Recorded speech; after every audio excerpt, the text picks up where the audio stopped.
বিসমিল্লাহির রহমানির রহিম। রহমান রহিম আল্লাহ তাআলার নামে। ওয়ালুতান ইয ক্বালা লিকওমিহি আতাতুনাল ফাহিশাতা মা সাবাকাকুম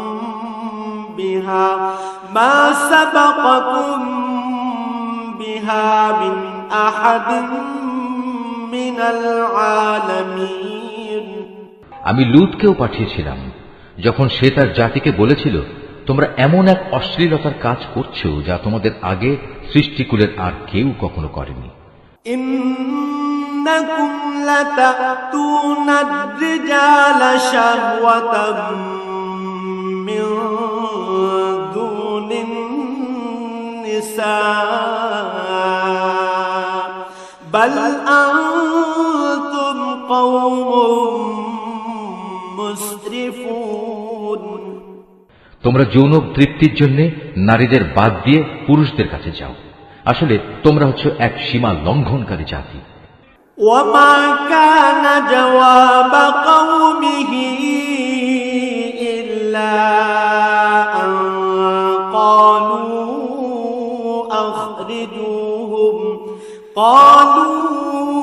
আখরিজুহুম মিন ক্বরয়াতিকুম ইন্নাহুম উনাসুন ইয়াতাতাহহারুন।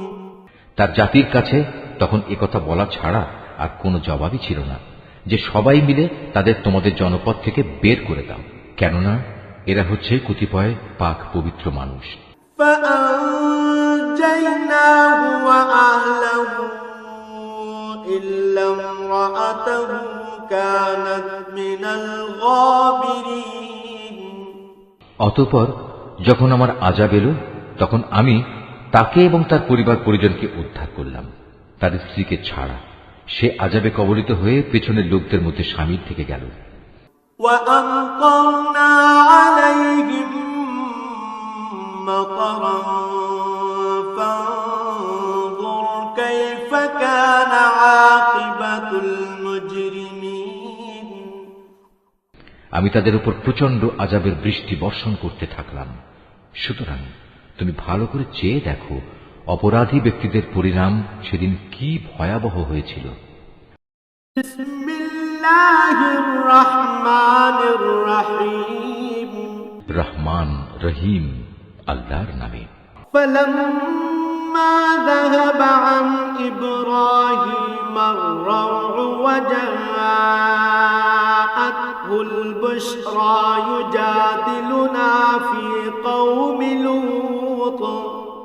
অতঃপর যখন ইব্রাহিমের মন থেকে ভীতি দূরীভূত হয়ে গেল এবং ইতিমধ্যে তার কাছে সন্তানের ব্যাপারেও সুসংবাদ পৌঁছে গেল, তখন সে লূতের সম্প্রদায়ের কাছে আযাব না পাঠানোর ব্যাপারে আমার সাথে চুক্তিতর্ক করল। ইন্না ইব্রাহিম লাহালিমুন আওয়াহুম মুনীব। আসলে স্বভাবের দিক থেকে ইব্রাহিম ছিল সহনশীল, কোমল হৃদয় ও সর্বাবস্থায় আল্লাহর প্রতি নিবেদিত। ইয়া ইব্রাহিম আ'রিদ আন হাযা ইন্নাহু ক্বাদ জাআ আমরু রাব্বিক ওয়া ইন্নাহুম আতীহিম আযাবুন গায়রু মারদুদ। আমি তাকে বললাম, হে ইব্রাহিম, এ যুক্তিতর্ক থেকে তুমি বিরত হও। এদের ব্যাপারে তোমার মালিকের সিদ্ধান্ত এসে গেছে। এখন এদের উপর এমন এক ভয়ানক শাস্তি আসবে যেটা কারো পক্ষেই রোধ করা সম্ভব হবে না। ওয়ালাম্মা জাআত রুসুলুনা লূতান সিআ বিহিম ওয়া দাqa বিহিম যারআন ওয়া ক্বালা হাযা ইয়াওমুন আসীব।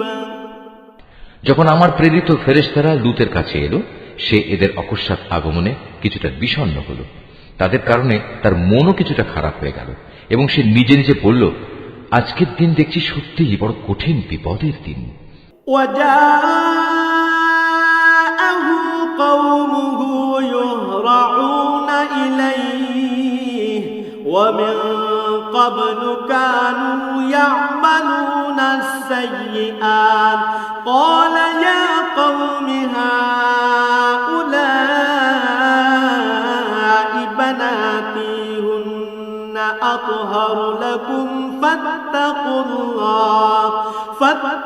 الله ولا تخزون في ضيفي أليس منكم رجل رشيد। এই অপরিচিত লোকদের দেখে তার জাতির লোকেরা তার কাছে দৌড়ে আসতে লাগলো, আর তারা তো আগে থেকেই কুকর্মে লিপ্ত ছিল। তাদের কুমতলব বুঝতে পেরে সে বলল, হে আমার সম্প্রদায়, এরা হচ্ছে আমার জাতির মেয়ে, বিয়ে ও দৈহিক সম্পর্কের জন্য এরাই হচ্ছে তোমাদের জন্য বেশি পবিত্র।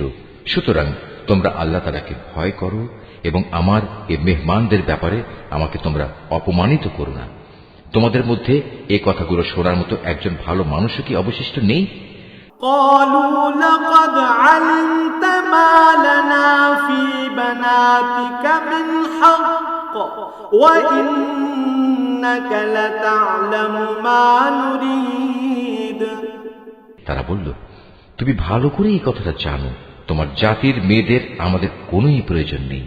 তুমি জানো আমরা সত্যিকার অর্থে কি চাই।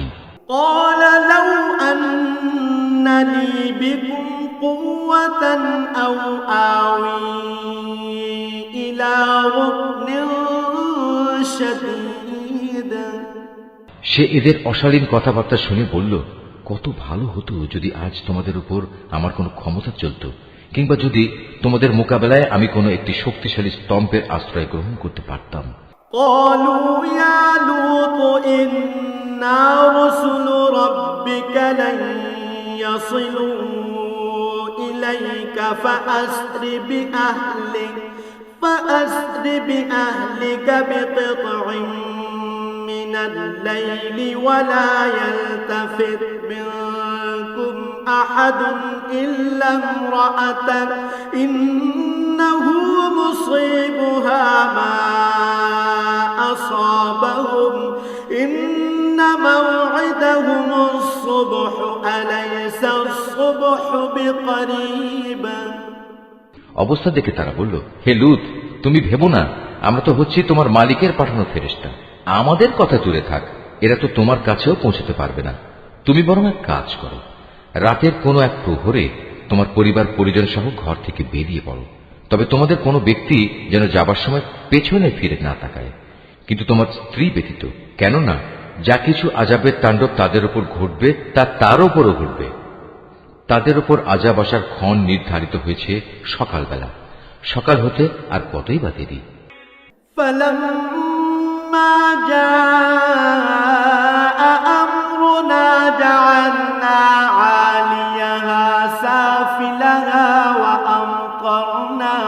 وأمطرنا عليها حجارة من سجيل منضود।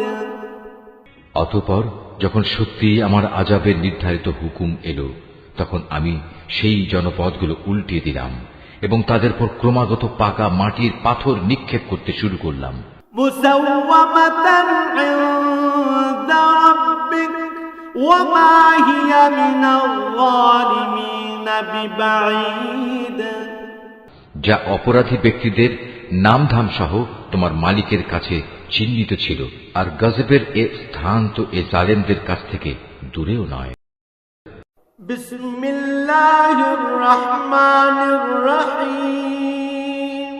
قال فما خطبكم أيها المرسلون। হে আল্লাহর পাঠানো ফেরেশতারা, বলো, আমাকে এ সুসংবাদ দেয়া ছাড়া তোমাদের সামনে আর কি অভিযান রয়েছে? قالوا إنا أرسلنا إلى قوم مجرمين।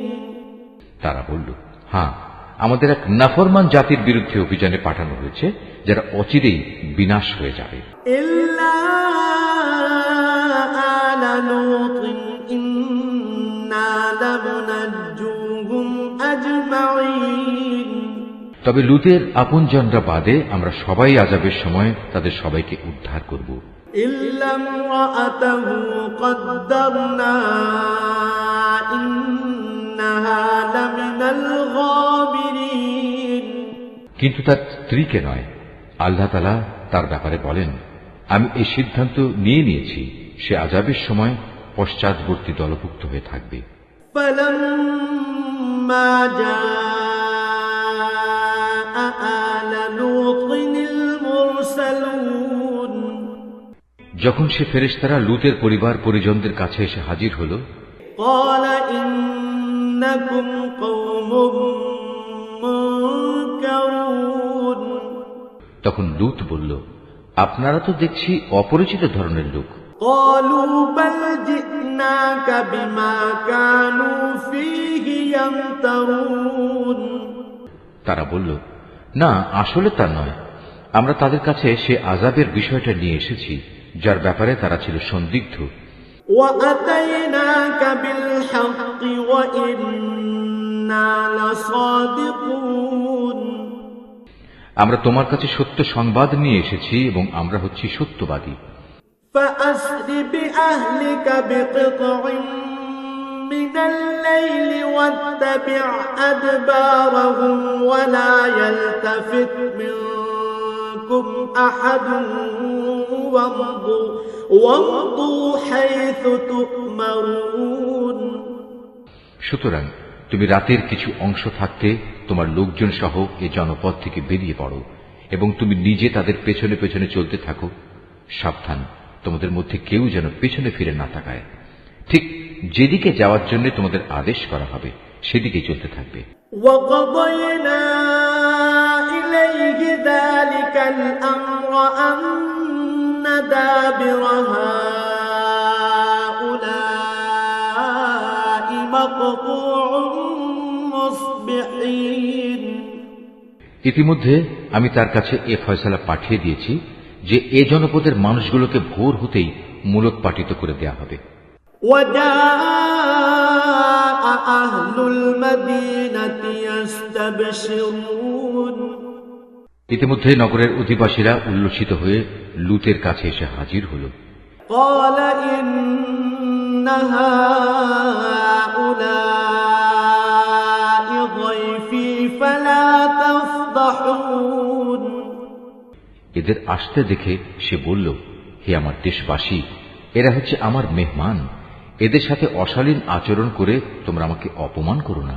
واتقوا الله ولا تخزون তোমরা আল্লাহ তাআলাকে ভয় করো এবং আমাকে এদের সামনে হেয় করো না।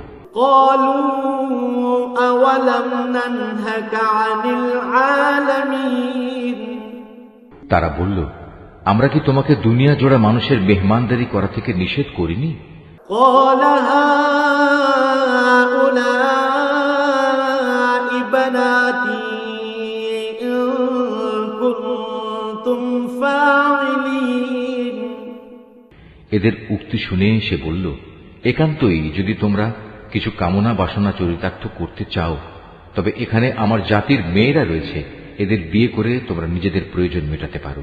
لعمرك إنهم لفي سكرتهم يعمهون আল্লাহ তাআলা বললেন, হে নবী, তোমার জীবনে শপথ করে বলছি, সেদিন এরা নিদারুণ এক নেশায় বিভোর হয়ে পড়েছিল।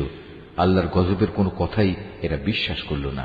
فأخذتهم الصيحة مشرقين অতঃপর সূর্যোদয়ের সাথে সাথেই এক মহানাদ এসে তাদের উপর আঘাত হানল।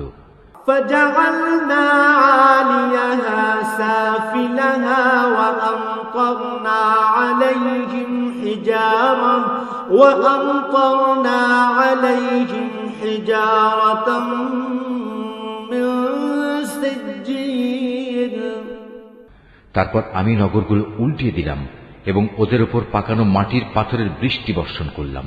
إن في ذلك لآيات للمتوسمين অবশ্যই এ ঘটনার মাঝে পর্যবেক্ষণ সম্পন্ন মানুষদের জন্য শিক্ষার বহু নিদর্শন রয়েছে।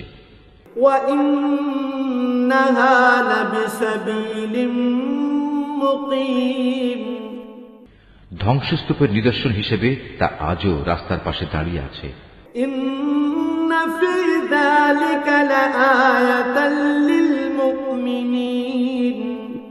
অবশ্যই এর মাঝে ঈমানদারদের জন্য আল্লাহর নিদর্শন মজুদ রয়েছে। Mahfuz, Art of Nature.